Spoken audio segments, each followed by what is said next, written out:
I've wrote 3 letters to you, I've had 3 replies. I feel as I've had to come out here for what I've seen, so what I've gone through in my life, and what I seem to be forced to pay into corruption, and I don't like it. Now this was on the government's website, and it was Marcus Jones, the government minister, and this was dated 18th of September 2017, where I asked Marcus Jones for his help.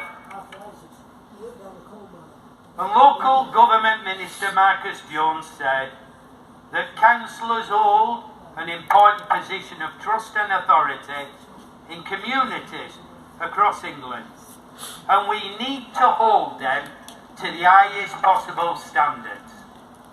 Well, we are. Any government minister now, any prime minister, we are. That's what we're doing. And we're being condemned for doing it. It was a Conservative council in 2011 that made every council, through the Localism Act, to be totally untouchable.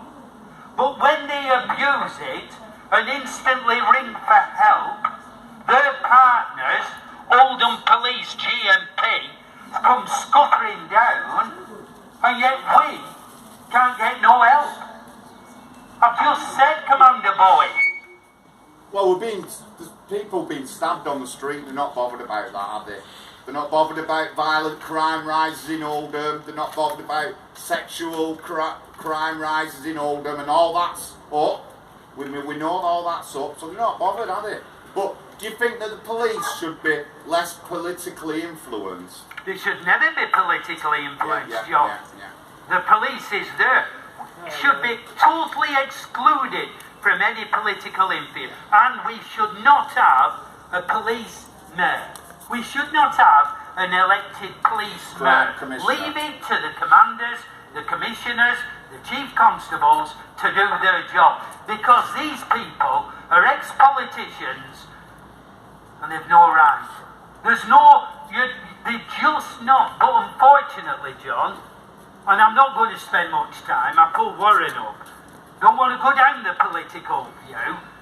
It's hitting GMP police and in partnership with the councillors here. I'll read out once again.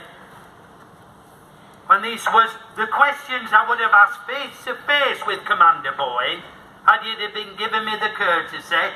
It seems hypocrisy, Commander Boyd, when you said in your article last year,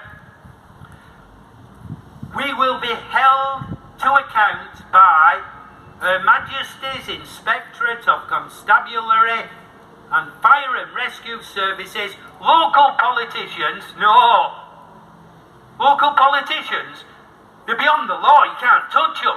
It's been made an Act of Parliament, and only an Act of Parliament can bring them back to be accountable for the misdemeanours that they do.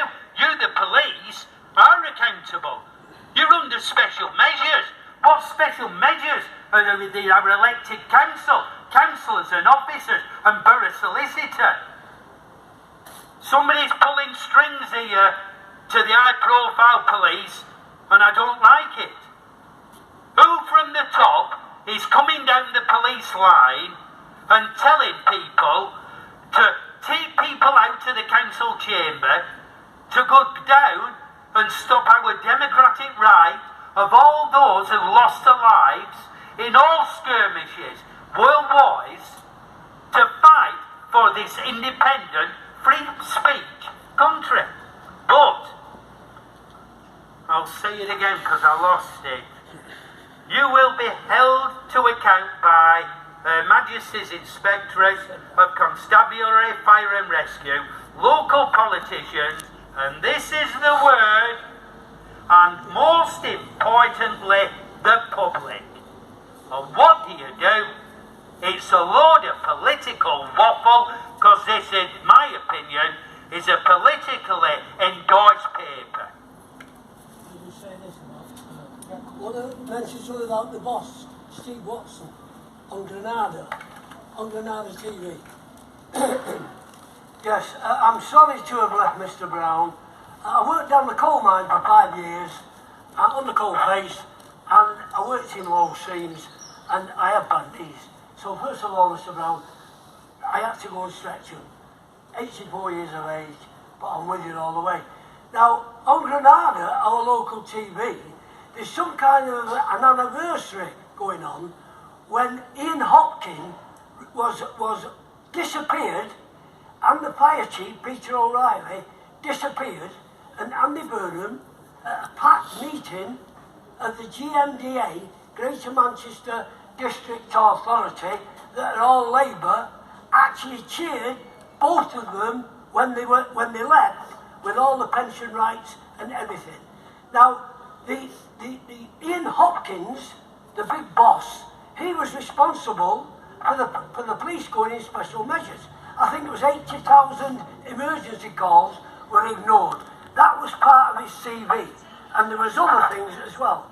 Peter O'Reilly, the commander of the fire and rescue, he was the commander on the night when 22 people died in the arena attack, and both of them stopped frontline fire and rescue trained from going in. Now let me make that clear. Now they've gone. Now a gentleman called Mr. Watson has taken his place. Stephen Watson, I think his name is. Chief Constable Stephen Watson. Yeah. Now he did an interview, and the Granada reporter reminded him that when he came in, and I think these top policemen, I've described them as feudal barons, because I don't know where they come from. I don't know who elects them or shoves them in, but you can't get rid of them. But that's my problem, I've got to face it. Now, he was asked straight away by Granada, with it being an anniversary, you're instilling special measures, are you doing the job that you promised to do when I interviewed you, he said, 12 months ago. Oh, and he said, yeah, we're doing this, all the emergency calls and the other. It was praising itself. It was like a mutual admiration society, the way he came across. But then, the reporter said, well, what did you do about Sam? Now, who was Sam? Well, Sam was the young girl that went in the police station, the police turned her away, Asians picked her up, and she was raped about 8 times. Yeah. Now, when he asked that question, what have you done about Sam? Well, what did he say? Well, he said this. Well, I don't know what you mean. He said, it's a cold question, and I can't handle it. He said, you'll have to give me more information about that. I couldn't believe it. I fell off the chair. The boss, feudal baron, just ducked the question altogether.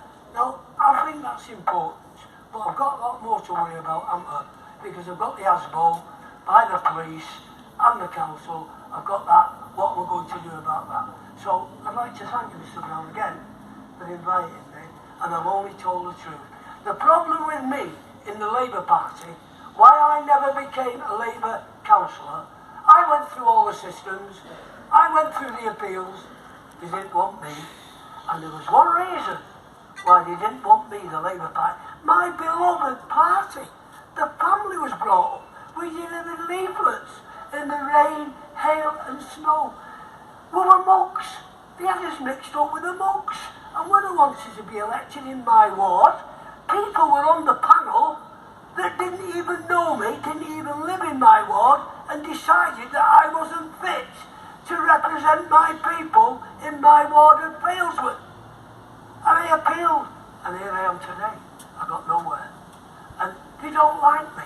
And you know why? Because I'm honest. I'm honest like this gentleman here, and I can assure you, till the last drop of breath in me, I'm not going away. Thank you. Well done, Warren. Well said, mate. Thank you.